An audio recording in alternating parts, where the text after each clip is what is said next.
একটি গ্রামের সুন্দর দৃশ্য। আপনারা যারা শহরে বসবাস করেন তারা অনেকেই এই দৃশ্য থেকে বঞ্চিত আছেন। বাচ্চাদের নিয়ে একটু নিরালায়, নিরিবিলি, বিশুদ্ধ বাতাস এবং সুন্দর একটা পরিবেশ খোঁজার জন্য আপনারা বিভিন্ন সময় বাসা বাড়ি থেকে বের হয়ে বিভিন্ন জায়গায় যান।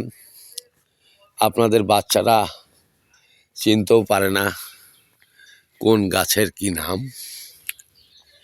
অনেক বড় হয়ে যায় তারা, যার কারণে নিভৃত পল্লী গ্রাম অঞ্চলে আসলে আপনারা আপনাদের বাচ্চাদেরকে দেখাতে পারবেন, চিনাতে পারবেন প্রতিটি গাছ। এই গাছের সাথে পরিচয় না হলে বাচ্চারা তাদের সেই স্বয়ংসম্পূর্ণতা অর্জন করতে ব্যর্থ হয়। শুধু টাকা উপার্জন নয়, একটু মনের শান্তি প্রশান্তি এটারও দরকার আছে। দিন শেষে আমাদেরকে নতুন নতুন ভাবনা বিভরিত করে। যাই হোক, আপনারা আসতে পারেন গ্রামে বিভিন্ন কলকাকলিতে ঘেরা সুন্দর সুন্দর পরিবেশে আপনাদের বাচ্চাদের নিয়ে ঘুরে যেতে পারেন, যা তাদেরকে পথ চেনাবে। আমি এখন আপনাদেরকে দেখানোর চেষ্টা করছি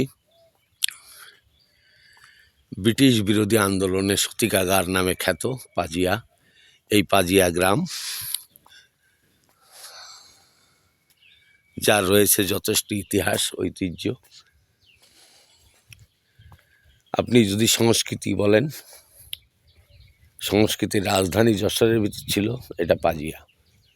এই পাজিয়া স্কুল 1897 সালে প্রতিষ্ঠিত। ক্যালকাটা ইউনিভার্সিটির আজীবন স্বীকৃতিপ্রাপ্ত বাড়ি একটা স্কুল। এখানে রাজা পরেশনাথের বড় দিঘিও আছে। যাই হোক, আপনারা আপনাদের বাচ্চাদেরকে নিয়ে চলে আসবেন গ্রামে।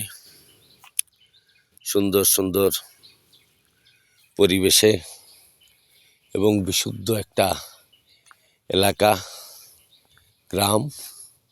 শুধু পাজিয়া কেন, আপনার নিজ বাড়ির নিজ গ্রামেও আসতে পারেন। আপনাদের বাচ্চাদেরকে পরিচিত করান গাছের সাথে। অনেক বাচ্চারা আছে যারা কাঁঠাল গাছ চেনে না, আম গাছ চেনে না, কিন্তু ফল চেনে।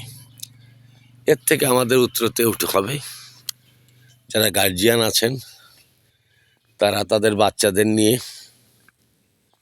অবসরে ছুটির দিনে চলে আসতে পারেন। এই আহ্বান রেখে আগামী প্রজন্মকে সুন্দরভাবে গড়ে তোলার প্রত্যয়ে আজকের এই ভিডিও শেষ করছি। ভালো থাকেন আপনারা।